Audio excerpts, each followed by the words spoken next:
Au moins 500 entreprises internationales, nationales et émergentes ont participé à la 22e session de l'exposition internationale de la technologie de l'information et de la communication du Caire. Au cours des 5 dernières années, ce salon a joui d'une grande popularité. Il vise non seulement à introduire toutes les nouvelles technologies aux consommateurs égyptiens, mais aussi à répandre la culture de la créativité et l'esprit de l'entrepreneuriat.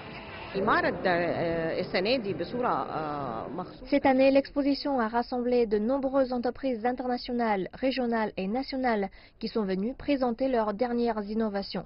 Parmi ces compagnies figure le géant chinois des télécommunications, Huawei, qui participe à ce salon pour offrir au public ses propres innovations dans les secteurs de la transformation numérique.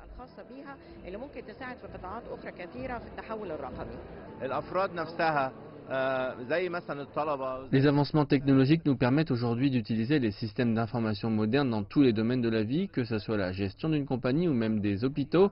C'est la raison pour laquelle il est absolument nécessaire d'être connecté, vu que dans un futur proche, notre vie dépendra d'un petit appareil connecté à toute chose.